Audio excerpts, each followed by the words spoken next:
All companies, no matter big or small, are transforming their business digitally. They're looking for talents with digital skills to drive digital transformation. Now everyone is expected to work with emerging technologies, where data is the key ingredient. No matter what background you're from, no matter which position you're in, you will be expected to work with data. The truth is, you don't need to be a data professional to work with data. What you need is the ability to analyze, communicate, and work with data. This is data literacy. But how do you become data literate? Step 1. Identify your digital skills. Step 2. Get clarity on what skills to learn based on industry demands. Step 3. Get a personalized learning path unique to you. Step 4. Get matched with jobs and projects relevant to you. Step 5. Connect with peers, mentors, industry experts, and employers. Step 6.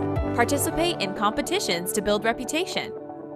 Join thousands of others in a growing community. Future-proof your skills. Become data literate with Rubiqe. Sign up to get started. Firms have been paying 50% more to hire experts with specialized IT skills like data analytics and cybersecurity over the past year. HR firms say it comes amid a shortage of these workers globally and tightened border controls. Chloe Chu reports. Zachary Johnson has a skill that's much in demand in Singapore. The American is a data storyteller in a local human resource firm. What he does is crunch numbers for companies and turn them into simple diagrams and charts for meaningful business insights. A technical data professional is everyone from a data scientist to data engineers who understand the differences between different methods of detection of outliers and clustering. There are also non-technical data professionals like myself who understand how we collect the data, to how we process it, clean it, prepare it, and how we, most importantly, tell people what we found. Such skills are among those most lacking in the country. Others include cybersecurity, software engineering, and cloud designing. HR firms say almost 80% of foreign expats coming in amid tighter border controls are for these jobs. It's set to continue this year, with firms needing 10 to 15% more tech professionals by year end. Mostly, they'll need people who can start work straight away. The pipeline of local talent is also only just beginning to enter the workforce. This whole disruption happened, 3, 4, 5 years ago? We are always told to come out and take a degree that's professional. So when you talk about data literacy, data scientist, it's a skill on top of what profession you need. And that's new to all of us. If a fresh grad were to have started data science degree 4 years ago, would only graduate like now. IT skills are also most urgently needed in fast-growing innovative sectors such as medtech. For instance, Siemens Healthineers had to hire experts to be cybersecurity experts, but it says their global experience will also help train locals. They move into Singapore, there's a lot of knowledge sharings that they have brought across to our team member and also to our clients as well. So we see this as an important knowledge exchange, and we see this as an important way to accelerate the maturity of our local talent as well as the market here. By 2025, Amazon Web Services estimates that Singapore will need about 100,000 data scientists and 1.2 million workers in the digital field. Firms are confident that the skills gap will narrow even more by then.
Welcome, ladies and gentlemen, to the CADS Navigating the Post-Pandemic V-Shaped Recovery, Evolving Business with Data-Driven Leadership.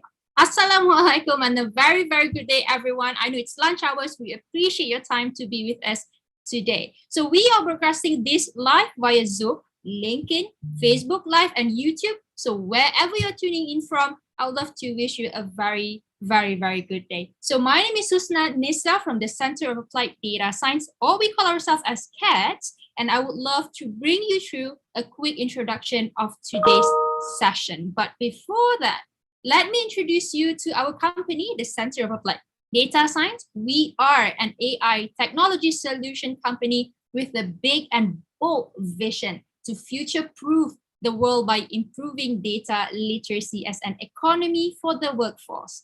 Simply put, data literacy is a must-have critical skills in the 21st century, and I'm sure all of you can relate, and that's why you guys are here today. And it is on managerial or even executive level. We need to have these skills to remain competitive, relevant, and sustainable in the market. So we help organizations to maximize business potential with data.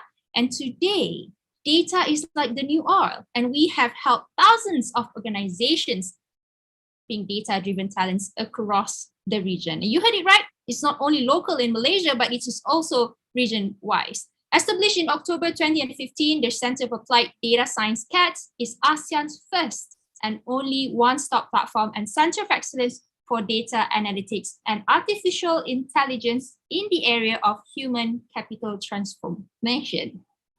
As such, in conjunction with AI and Data Week supported by UNDAC, this initiative of P2100 or Project 2100 aims to do just that. We are playing our part of nation-building initiative to accelerate a data-driven culture, not only locally, but regional level too. We are here to promote data literacy and the rising need for data literate talent and workforce. Through P2100, we are supplying data literate talents to the industry players in ASEAN market for the betterment and advancement in this region. I mentioned ASEAN, yes, ASEAN, and we are in the 5 different countries we mentioned here, Singapore, Malaysia, Indonesia, Thailand, and Philippines. Why ASEAN? All right. If you look at the data in India, ASEAN is the most populous region in the world, with over 640 million inhabitants and more than 50% who are between the age of 20 to 50, allowing great coverage for us to engage and create meaningful and lasting impact at scale and at speed.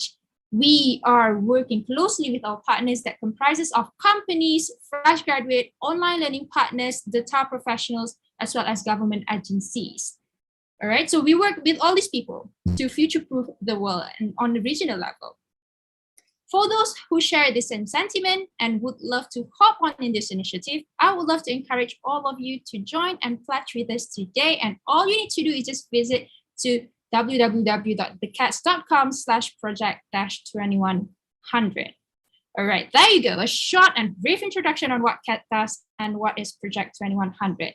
In today's session, we have 2 inspiring and brilliant gentlemen who are household names in their own rights, where they will share some insights and shed some lights on 2 different topics today.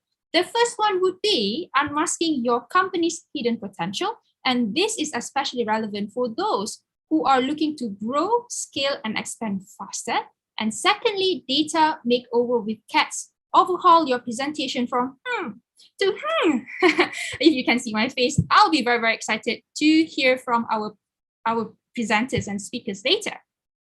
This topic will be given 25 minutes each with 5 minutes break in between. So make sure you stay till the very end. Our first speaker for today. He has built his professional area of human capital transformation and strategic talent management. He specializes in operating model and organizational design, people strategy, workforce planning, and job evaluation. He has led multiple end-to-end people transformation projects across various industries, both locally and regionally, that aim to develop and deliver in practical business solution. It gives me great pleasure to introduce you our Chief Enterprise Product Officer, Lim Jo Weng. Over to you, Joe. All right. Thanks, Husna. Oh, that's so energetic and such an amazing introduction. So again, thank you everybody for taking the time, right, for attending today's session. And I really hope that we are going to do this more like a conversation, more casual, and that you can really take away some of the key points that we have to share with you. So let me just quickly share my screen. And let me share in terms of our title for today, right, which is basically Unmasking Your Company's Hidden Potential, Fostering Unrealized Data Leaders and Talents from Within, right? The question is why this is so important, especially in the time we're moving towards a post-pandemic era, right, where everybody knows that using technology, it's a must-have, right? When we were in the period of the pandemic, all companies, all businesses, small businesses, whether it's your brick and mortar, whether it's any company, right, they have to use technology, right? Otherwise, they will lose their income stream, right? But now that we are in the post-pandemic era and we are expecting a V-shaped recovery, like what Husna mentioned, right? Things are going to accelerate really fast, right? So what better way than to leverage on our existing talents to really see how we can close the skill gaps in order for them to leverage on the technology that we really have, right? So essentially, today's session is really about us giving you an insight in terms of how we really want to help organizations to uncover that hidden potential and hidden talents within your organization. All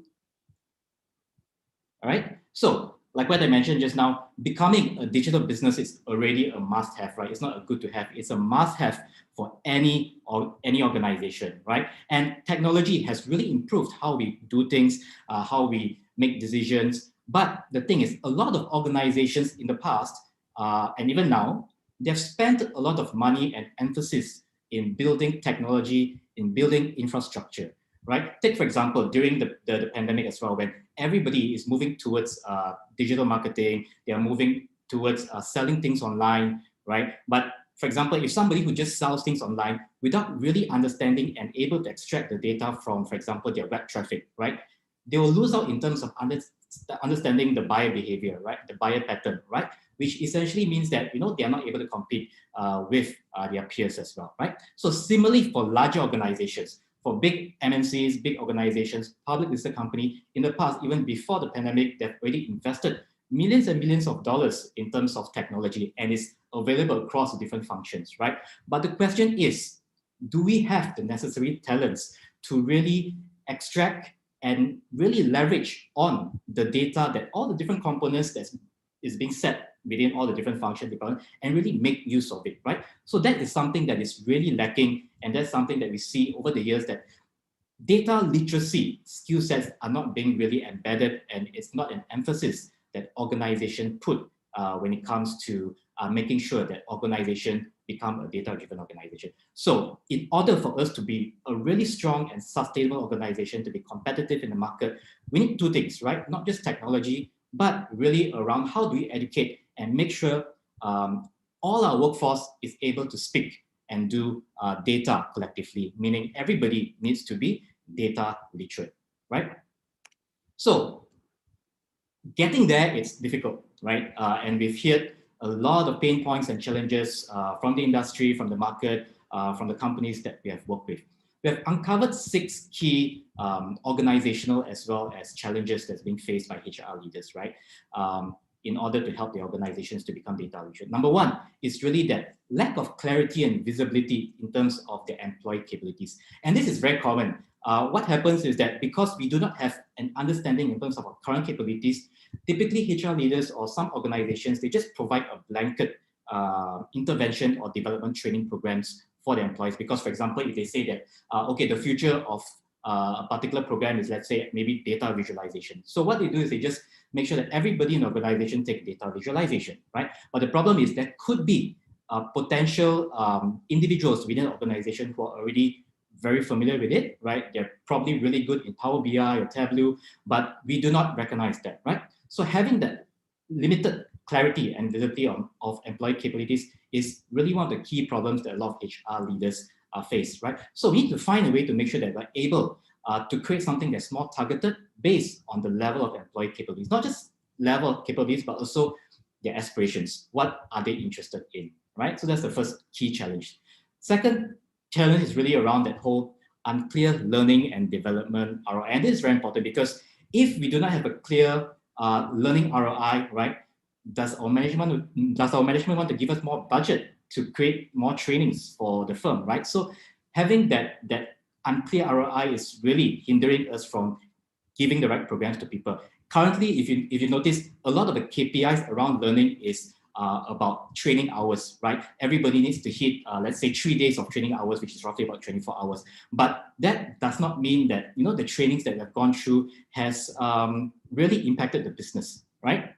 So the idea is, how do we change our mindset? How do we create new metrics so that we are able to derive our KPI that's more performance driven and performance based, right? So that's the second key challenge. The third challenge is really around that whole non-dynamic traditional career movement, right? A lot of the time, organizations focus around functional and also vertical improvements and enhancement. But as we move towards the future, it's all about being agile. It's all about being able to have multiple skills so that I'm able to move across different functions and divisions in the organization. So again, we need to shift our mindset from a role-based kind of training to a skill-based training so that we can keep up with the changing demands of the market, right? The fourth key challenge is really around that whole generic assessment that is being given to employees. So again, what is the main purpose, right? What's the whole intention of creating a generic assessment if there's no clear outcome to it, right? So having an ineffective assessment is also something that we need to look into, and that will really impact the type of learning intervention that we will establish based on the results, right? The fifth challenge that most HR leaders face as well is because of issues around the lack of visibility of capabilities as well as the non-dynamic career movement, we have underutilized our workforce capabilities, right? We are not able to repurpose our talents very quickly and easily because we have no visibility and they probably do not have the skills to do that. So that underutilization is something that we also need to address. And again, we want to make sure that we really capitalize on the human capital that we have internally, so that, because they are the people who really know our product, they know how we operate, we know their business model. So it's very important that we use our talent from within, right? The sixth key challenge that's being faced by organization and HR leaders are basically your mismatch development programs, right? So clearly, based on all of these other 5 key problems, clearly this will result in a mismatch of development programs. And of course, then, you know, that would also potentially affect employee satisfaction and job satisfaction. All right. So moving on. So what CADS really want to do is we aim to help organizations to future-proof their workforce so that organizations can be a data-driven organization. So we want organizations to be able to scale, right, and effectively and efficiently develop their talents, especially in the area of data literacy, right? So as part of Acceltic, which is a talent intelligent management platform for the future of work, we have 3 key specific modules that we cover, right? And these are very important modules to ensure that we have a holistic and sustainable data ecosystem, right? So number 1 is really around talent discovery. It's so important, and this is something that I'm going to talk more about in this session, because this is basically the starting point and the foundation for everything, right? So talent discovery module enables organization to objectively and efficiently identify, select, and uncover the potential of hidden talents and leaders from within. So that's very important. I'll touch more on that shortly. And the second key module is really around that whole talent learning, right? So our talent learning expands beyond the traditional learning management portals that just talk about learning progress and so on and so forth. But we actually put in the actual learning ROI being demonstrated via our capstone into real life application business use cases as well, right? And because our model looks into a more holistic learning aggregator model, so it gives the organization as well as the individuals the empowerment and the choice to select the type of trainings they want, the mode of training they want, and who they want to actually engage their services with as well. So that's on the talent learning module. The third module is really around that whole talent mobility. And that is very, very important, because if I want to be a data-driven organization, I need to have a platform that's able to sustain an agile ecosystem, a vibrant and dynamic agile ecosystem, right? And this is where the platform helps to create an engaging and collaborative ecosystem by having, competitions, by having hackathons that will create innovation and also break the silos within the organization, right? So these are some of the 3 key main modules that we have as part of the platform that helps organization to become a future-proof organization. But my focus for today is really around the talent discovery. And if you want to know more and learn more on the other 2 modules, of course, we can touch base after this as well, right? So on talent discovery is where we talk about how do we build data-driven talents from within, right? So the 3 key outcomes that we have and we want to achieve from this is number 1, we want to establish and discover hidden gems and potential data leaders using CADS holistic assessment framework, right? I'll talk more about this later.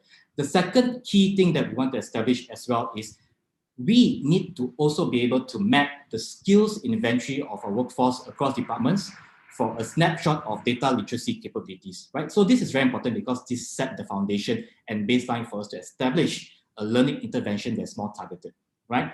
The third one is really around that whole, we need to be able to identify skills required for critical roles and functions to sustain digital transformation. We need to know what are the roles that are important to us and the associated skills that's being required for us to become a digital and data-driven organization, right? So the next slide talks about the first point, right, which is really about discover hidden gems and potential data leaders using CADS holistic assessment framework, right? So number 1, how do we do that, right? So essentially, number 1, you can see the chart here. So the intention for creating an assessment framework is very, very important because we cannot just create a generic assessment and hope that that will lead to something.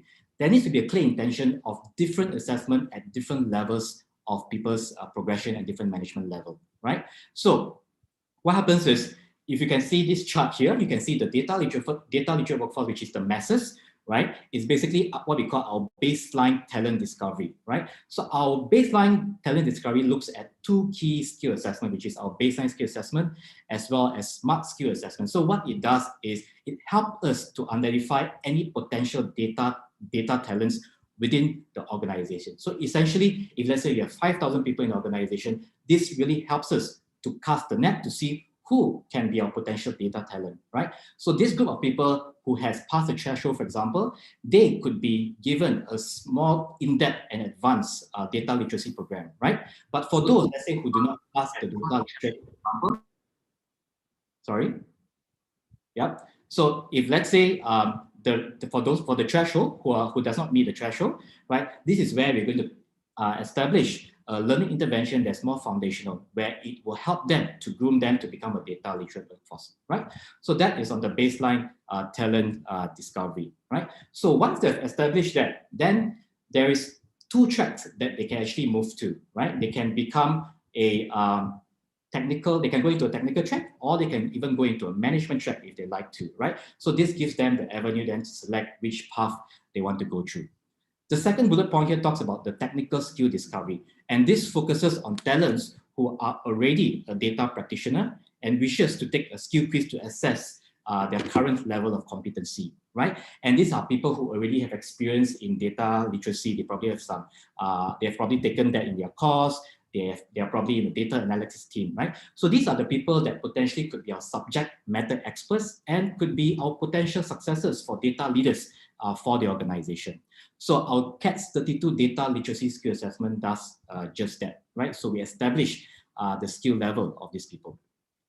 Then from there, of course, you can see the third bullet point where we have your existing management roles, where they also needs to be equipped with data leader skills, right? Because the traditional way of managing people has changed. So they themselves also need to be able to speak the same lingo as our data professionals and to be able to understand the process of data science and analytics as well, right? So having the existing management roles take certain the management skill assessment and also smart skill assessment will help us to then curate a specific learning intervention for them as well, right?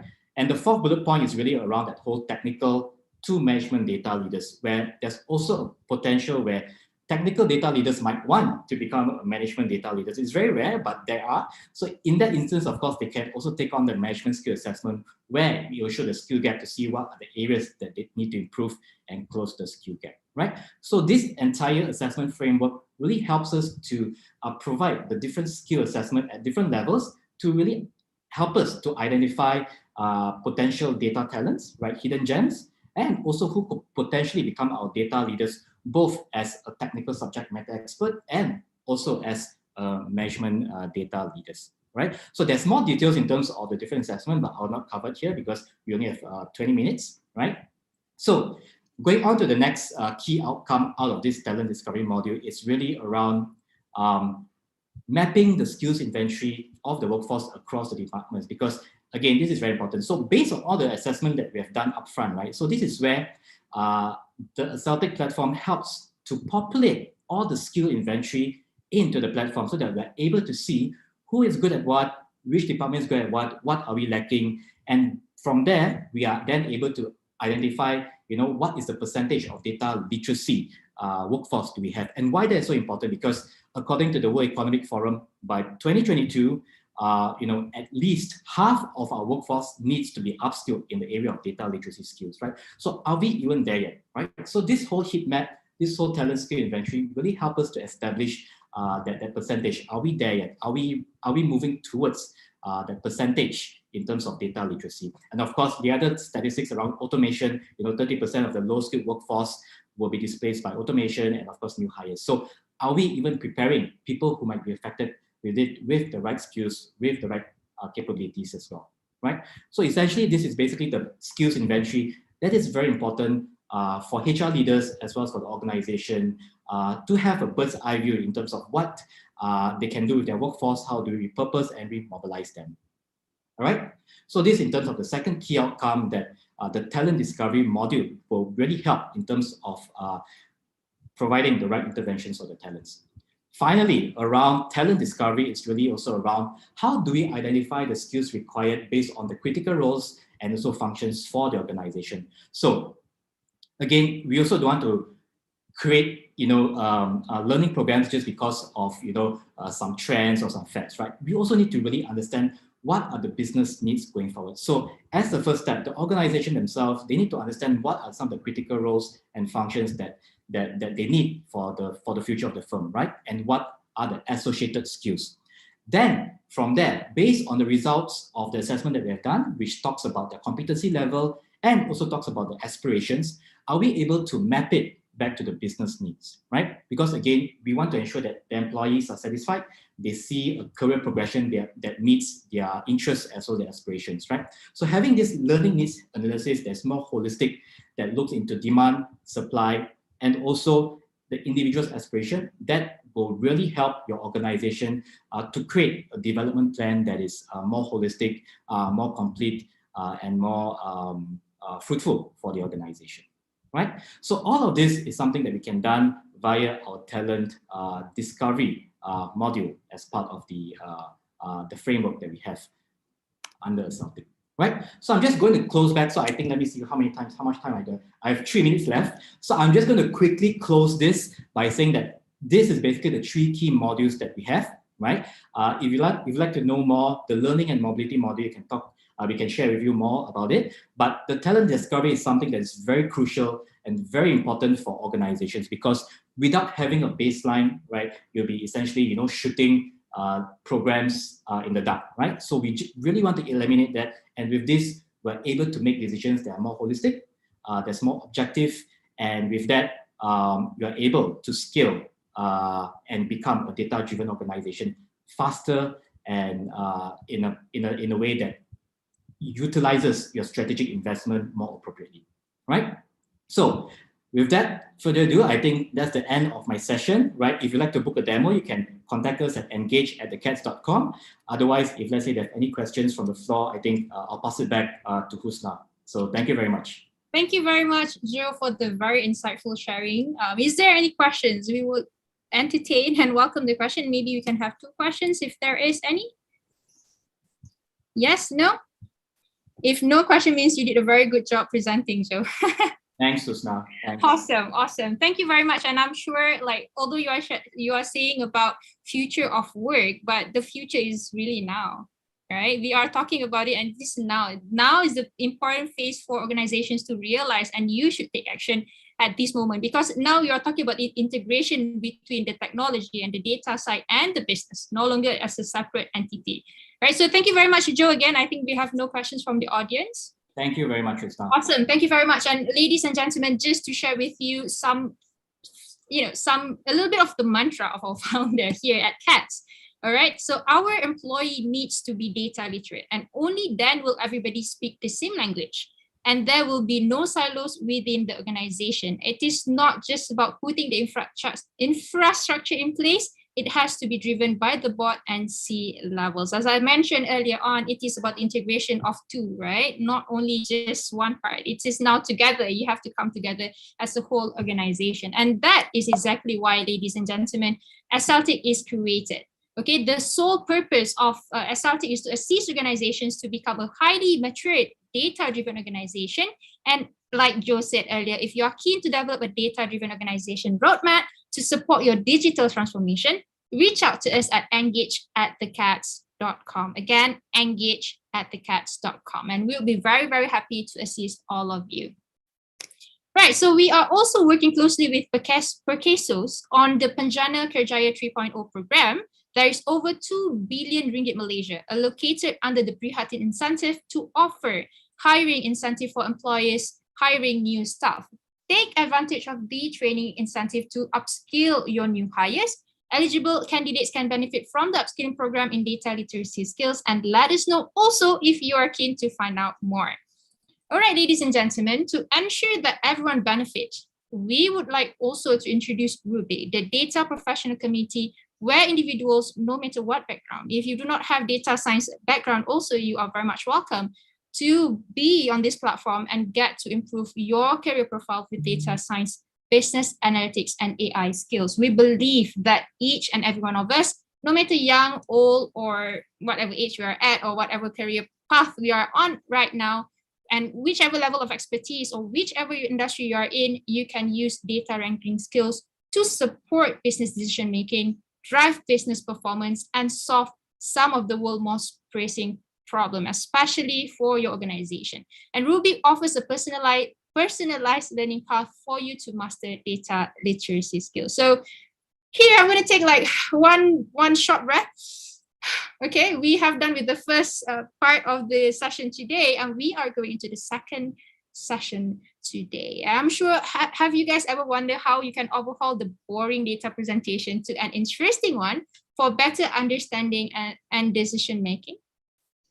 I'm sure you guys have had, right? Times of too much data and you just need to tell these stories of this data efficiently to your audience. And we got you covered. We are here to tell you exactly how to do that. Our next speaker has a long history of delivering and mentoring teams in areas of new product development, strategy, marketing, and data science. He specializes in data communication and the intersection between data science and decision making. He holds an MBA from the Carlson School of Management at the University of Minnesota and a BA from Macalester College in Japanese. Okay, outside of work, he enjoys playing ultimate frisbees, analyzing films, reading histories, and generally seeking out about new business plans, strategies, and trends. Ladies and gentlemen, without further ado, let us all invite the CADS Chief Platform Officer, Zachary Johnson. Zach, over to you.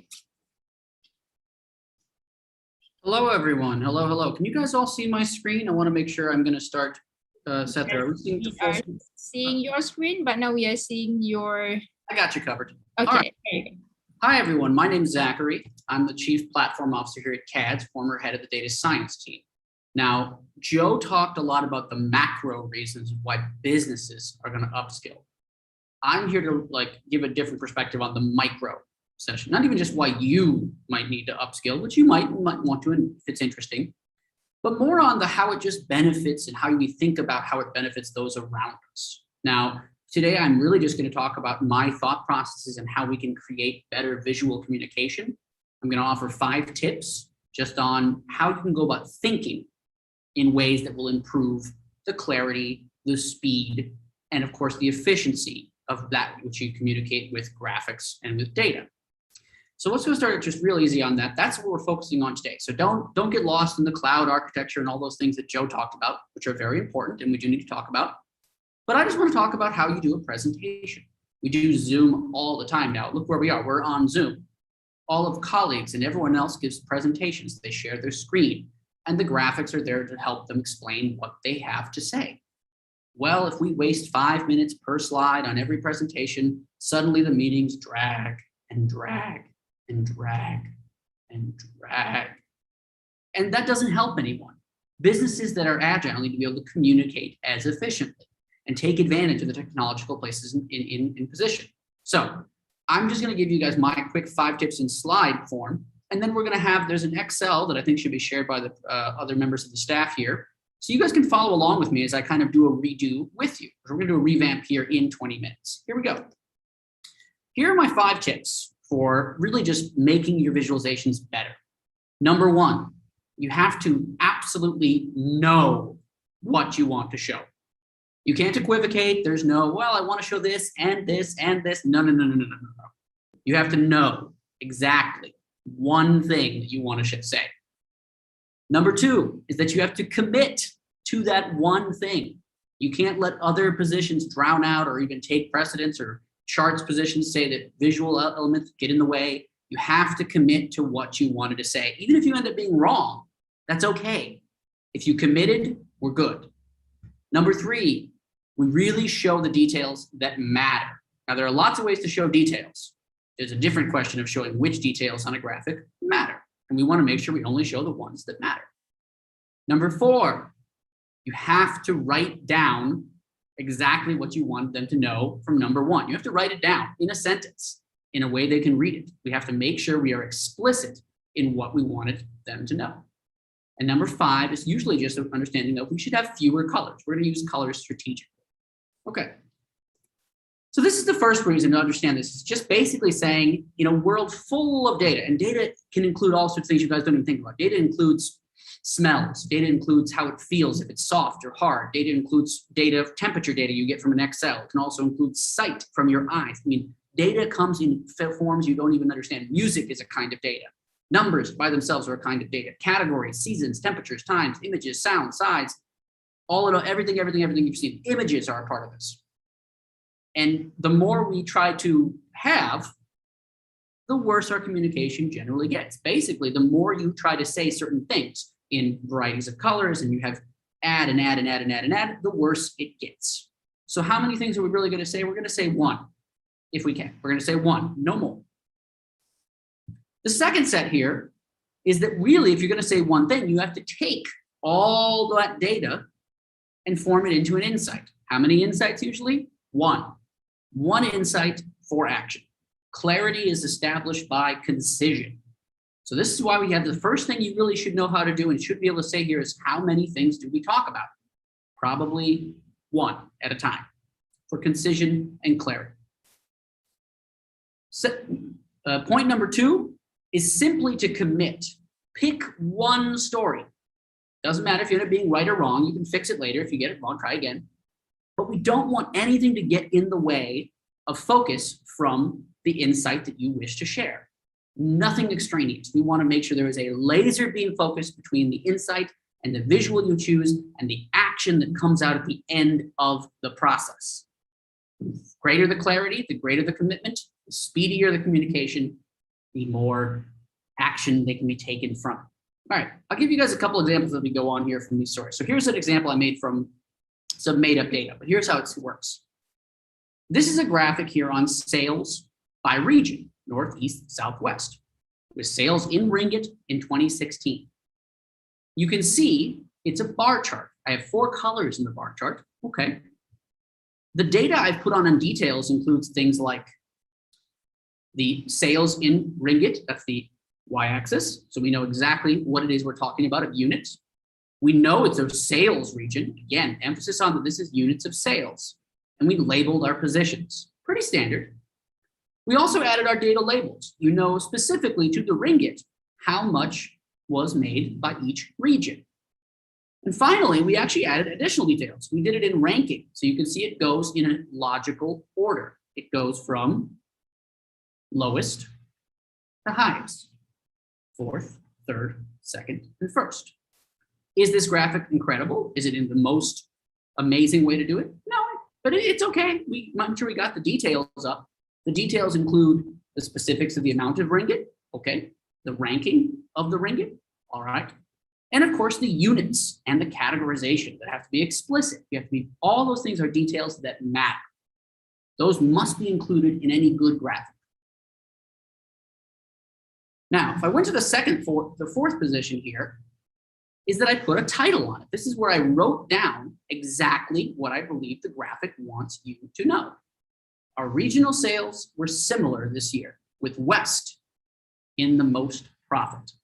Now, you can see even on the highlighting here, we know West is at the highest, and that's what we wanted people to know. By writing it down, we eliminate any confusion about what we are talking about.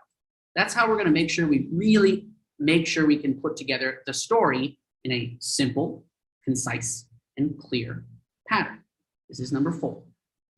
And lastly, we are going to talk about use of color. A lot of people try to use color as an emotional cue, or to make things look pretty, or to just make sure it's interesting. That's not the most efficient way we end up using color if we are trying to make it clearer and more concise. This is to say, how fast do they understand what you wanted to say? How clear do they understand what you wanted to say? And how well did they understand what you wanted to say? This is called using the principle of similarity to make sure that we can highlight with color, and how many colors? As few as possible, what we wanted people to know. This is the same graphic as before, but with less colors. Suddenly, I didn't care as much about North, East, and South. They're still there. They're still important. They still went 4th, 3rd, 2nd. But by doing it in one color, I can really focus in and say that we are, in fact, going to talk about West. I even went so far as to use what's called a hybrid title and made sure I put West in the top in the color set. If you can see the differences as we go here, I'm not sure what the topic is per se. I know I have the details to talk about any of the 4 if I need to. In our second set here, from tip number 4, we know exactly what we're going to talk about, West.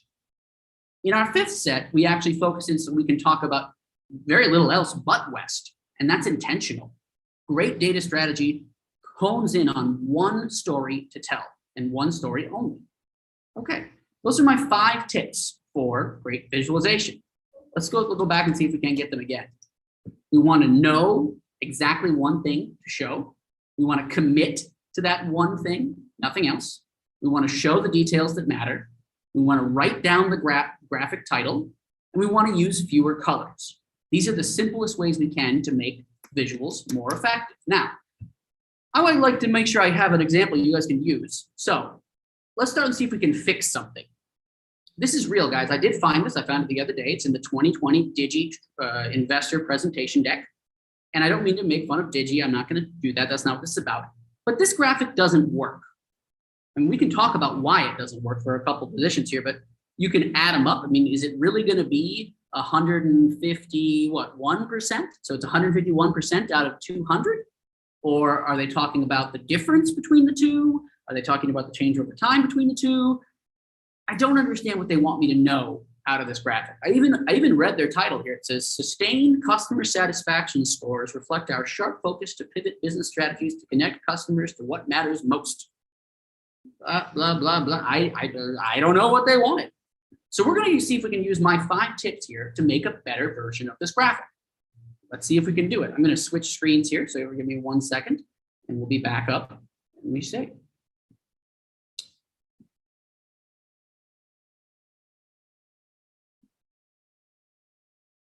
Does everybody see my screen? Yes, Zach. Okay. So I provided you guys the Excel so you can follow along if you want to on the set. Now, if you start with our first set, this is say one insight. So I started and I gave you guys the graphic set here. And this is tip number 1. What does Digi want us to know? Well, it's my revamp. So here's how I went about it.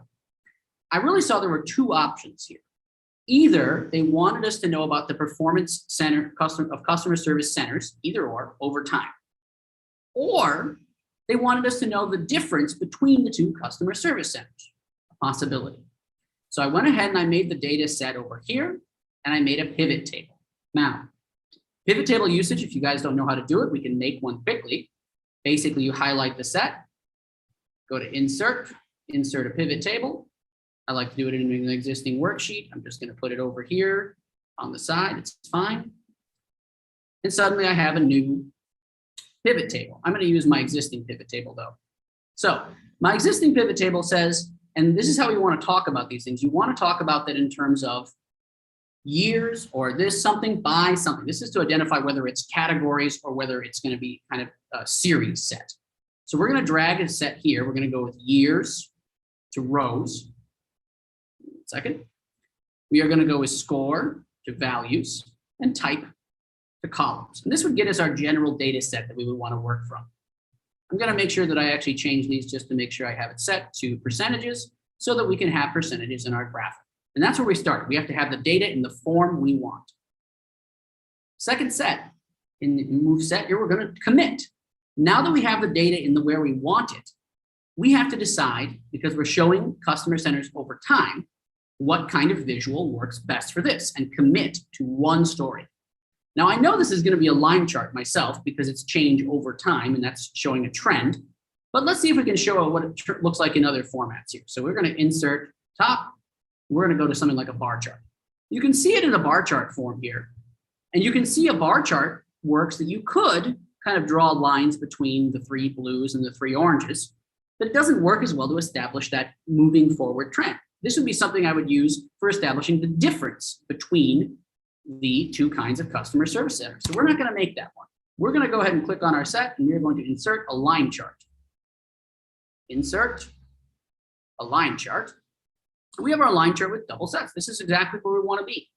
You can see that the trend is actually that they're not changing that much. Okay, if that's what it is, that's what it is. Third set, we're going to add details from the graphic we chose, committed to, and we're going to add details to make it better. So we're going to add things like the year side. We have to actually make sure we know what the category is down here. We have to add the unit of measure. We have to add some data labels. We probably got to add some line labels too. So let's see if we can't work all that out. You click on your graphic and you're going to head up to design.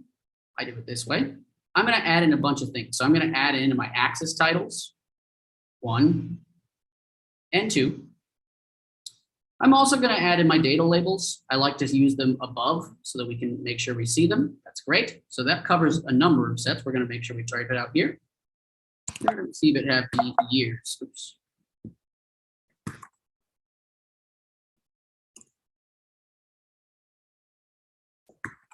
Years. Okay. And this one is going to be, I believe we titled this one, what, CSAT score? I think that's what they called it. And suddenly we have our positions done. Now the data labels are on here, so we're going to let that be. That's how we end up with our graph. Neat. All right. This is my revamped version here on our title set. You can see that we've labeled the lines. And I've managed to do a little bit here where I changed the axis set. That's a little more fancier position. I can go back and shoot if you want to see. Basically, you go to Format Axis, and you would move the minimum from 0 to something like 0.5. And suddenly they're a little bit different set there. Okay. On our titles, now that we have this set here, what is important about this trend? Are they changing? Are they not changing? Is it increasing? Is it decreasing? What's going on in the trend of contact center and retail center scores over years? I guess I'd say that nothing's happening. That's okay. That's what the data says. I mean, there's a little bit of a change, maybe 2% change from the retail center. There's a little bit of a dip and down back up from the contact center, but the change is not necessarily significant. So we have to write a title in the scenario. So we're going to write a title and go to our last set. You can see my title I wrote at the top. Both retail and contact centers maintained excellent performance. We expect this to continue. That's significantly different than this sentence of sustained customer service scores reflect our sharp focus to pivot business strategies to connect customers to what matters most. I don't really know what theirs means. I do know that they both maintained what we consider excellent performance. Now, I don't actually know that contact center scores are excellent performance. This is a judgment on my part to say, I think that's true because when people call a contact center, they're usually upset. So we would end up with probably lower scores, a hypothesis. Digi could tell me I'm wrong. I'm not sure. But we would put this position that they've stayed this way for 3 years, and we expect it to continue. We're going to do a few tricks here to make sure we use color appropriately. So the first one I'm going to do is I'm going to delete these lines to make sure we have a clean base. The second set I would say is that we have to color the lines. Now, Digi is yellow and blue. So instead of orange and blue, I'm actually going to go ahead and follow their lead. And we are going to follow their color format here. So we're going to go ahead and choose the darkest kind of yellow I can. And we're going to make sure we do the same with the contact center. And the retail center is apparently in blue. So let's turn this blue. That's fine. Choose that nice deep blue they like. And we'll do the same here.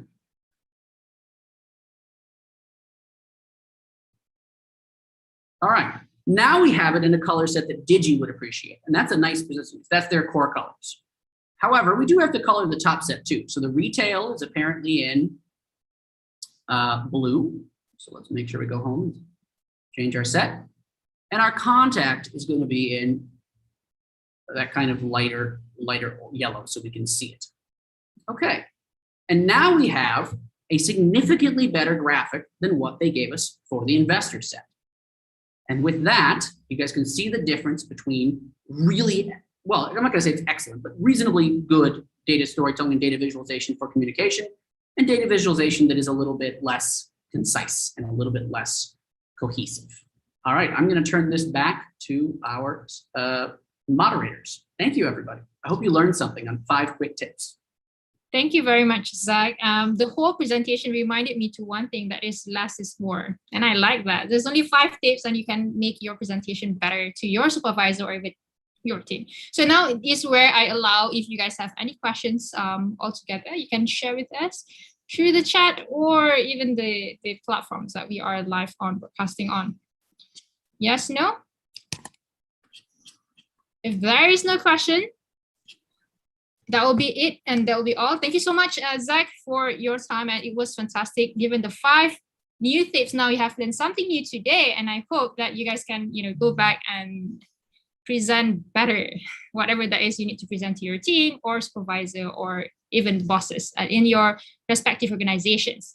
All right, ladies and gentlemen, so become a future-ready data professional. Although you may or may not have the background of data science, you don't necessarily need to be from that background. Everyone can learn something new. This is a hard skill where everyone can learn, and we would love to invite all of you to grow with us. Over 5,000 individuals are growing their career by upskilling themselves as a data professional, and you could be one of them as well. If you are keen to develop better data literacy skills, CADS is here to support you. We have worked with over 300 top organizations in the Asean region, developing future-ready skills for their ever-expanding digital workforce. And we are very, very happy to welcome all of you. All right. So these are some of the skills that you may want to consider in the future. And here is what we are offering to the market as well.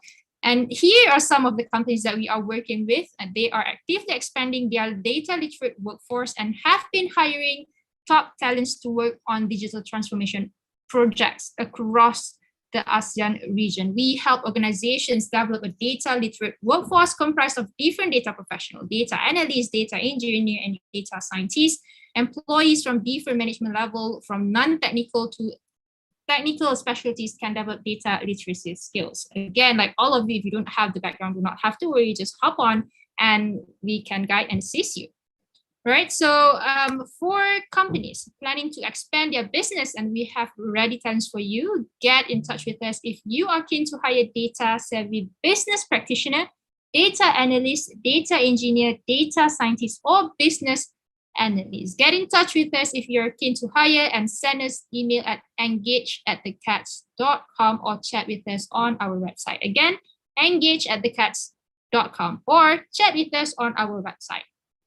All right, so good news for companies hiring data science professional from us. You can claim double tax deduction under the Protégé Ready to Work program. And if you're keen to explore more, come back to us. The same thing, engage@thecads.com, or just come to our website and we'll be very, very happy to assist all of you. And for a limited time only, grab these complimentary courses from our learning partners and start developing your skills. It is open for all of you, and all you need to do is to sign up to Rubiqe, and I'll let you know on how to do that in a short while. Last but not least, we would love to share with you that we also have freebies for all of you, and all you need to do is just go sign up on Rubiqe. We have 5 different things that we want to share with you today. First is access to Rubiqe platform, build your profile, personalized learning path, get matched to job and projects, join competition, and many, many more out there in the platform. Second is Big Data Analytics 101 course. Get a certificate of completion within 3 to 7 hours. We also have 32 data literacy skills assessment. Know which skills are in demand and how good are you currently. Okay, number 4, free first attempt CADS certification of 32 skills to boost your resume for better employability. And last but not least, ladies and gentlemen, smart skill assessment to identify your personality style and soft skills strength. All you need to do is just sign up on our platform Rubiqe, and we would love to encourage you to join over 5,000 data professionals with verified and certified skills on the Rubiqe platform. So how to sign up? Go to www.dearcats.com/Rubiqe. And then second, you can just go ahead and create and complete your profile. Take skill quiz to assess your current skills level and unlock certification feature. And last but not least, get your personal learning path immediately. Whatever that you desire or dream to be in these professional skills, you can just come on Rubiqe and we will assist you accordingly. Ladies and gentlemen, I believe that will be all for the session today, and we appreciate your time, especially it's lunch hour and you guys are listening to us. I appreciate that very much, and we are very, very happy to host this session. We hope you learned something new. We hope you benefited from the sharing, and for that, we thank you and have a very good day.